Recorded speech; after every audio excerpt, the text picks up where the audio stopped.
بسم اللہ الرحمن الرحیم۔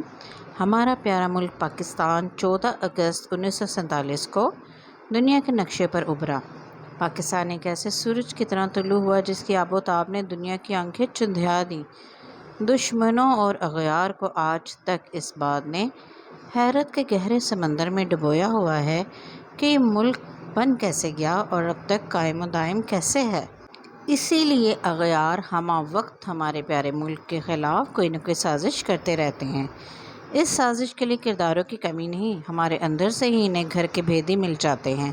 سوچیں، ایک گھر میں رہنے والا لاڈلا بچہ بدتمیز اور نافرمان ہو، گھر کے باقی افراد اسے سمجھا سمجھا کر تھک جائیں مگر وہ سدھرنے پر تیار نہ ہو، پھر مجبور ہو کر گھر کے بڑے اس پر پابندیاں لگا دیں تاکہ شاید اسے عقل آ جائے اور وہ بدتمیز، نافرمان، نالائق مگر لاڈلا بچہ سدھرنے کی بجائے گھر کے دشمنوں سے مل جائے، اپنے ہی گھر کے خلاف بغاوت کرنے کے لیے اغیار سے ہاتھ ملا لے اور گھر کو نقصان پہنچانے کا سوچے، تو اس کے ساتھ کیا سلوک کرنا چاہیے؟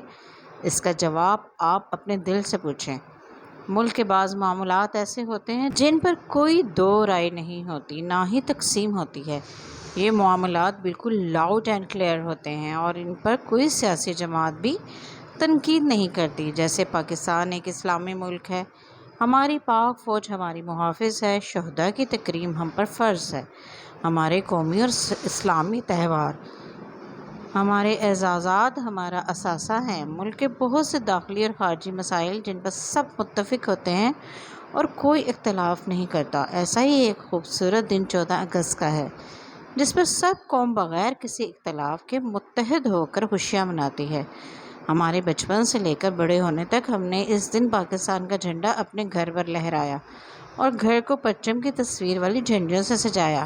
کبھی کسی گھر کی چھت پر سیاسی جماعت کا جھنڈا نہیں دیکھا اور نہ ہی کسی سیاسی جماعت کا پارٹی ترانہ سنا۔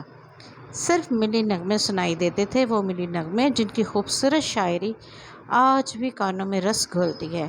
مگر میرے پیارے وطن پر یہ کس آسیب کے سائے چھا گئے، کس بدبخت دشمن کی نظر بد لگ گئی، یہ کیسی تقسیم پیدا ہو گئی کہ چند سالوں سے اس دن کی اہمیت سبوتاز کرنے کے لیے پارٹی پرچم لگنا شروع ہو گئے، پارٹی ترانے بجنا شروع ہو گئے۔ آخر یہ تقسیم کس نے پیدا کی ہے؟ یقیناً اس کا اعزاز عمران خان کو جاتا ہے، جو ہر 14 اگست کے پیارے دن سے پہلے اعلان کرتے ہیں کہ کارکنان باہر نکلیں اور احتجاج کریں، حقیقی آزادی طلب کریں اور اندھی محبت کے پیروکار رہبر کے پیچھے چلنا شروع ہو جاتے ہیں۔ چاہے آگے گہری کھائی ہی کیوں نہ ہو، یہ سفر رکتا نہیں۔ عمران خان، آخر آپ حقیقت کو کب قبول کریں گے اور اپنی ذات سے بالاتر ہو کر ملک و قوم کے لیے کب سوچیں گے؟ اس ملک کی ترقی کی دیوار پر آپ نے جو ضربیں لگائی ہیں، ابھی تک ان کے نشانات مٹے نہیں۔ جس ملک نے آپ کو شہرت، پیسہ اور عزت دی، اسی ملک کے دفاع کو آپ کیوں نقصان پہنچانا چاہتے ہیں؟ عمران خان، آپ مغرب سے ہمیشہ متاثر رہے ہیں اور مغربی نظام کو سراہتے رہے ہیں۔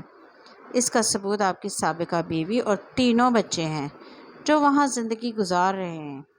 کیا آپ جو سہولتیں جیل میں رہ رہے ہیں، یہ مغربی نظام میں ممکن تھی؟ جیل میں سزا کاٹتے ہوئے بھی آپ پر کوئی پابندی نہیں۔ آپ صحافیوں سے گفتگو کرتے ہیں، حکومت وقت کو للکارتے ہیں، متنازع بیانات دیتے ہیں، اپنی پسند کا کھانا کھاتے ہیں، کسی غریب کے گھر سے بڑے سیل میں رہتے ہیں، ساتھ ساتھ ملک کی فوج پر جی بھر کر تنقید کرتے ہیں، آرمی چیف کے بارے میں ایسے بیانات دیتے ہیں جیسے وہ آپ کا ہمجولی ہو، کسی کی عزت نہیں کرتے اور دوسروں سے احترام کے خواہش مند رہتے ہیں۔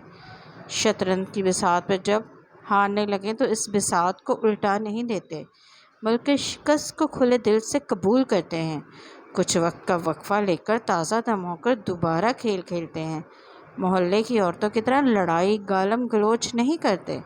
عمران خان، امید تو نہیں مگر سمجھ جائیں تو اچھا ہے، اس ملک کو تقسیم نہ کریں۔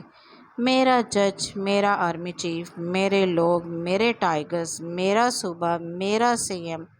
خدا را اس تقسیم کو مزید نہ بڑھائیں ورنہ روز محشر بہت سے گناہوں کا طوق آپ کی گردن پر ہوگا۔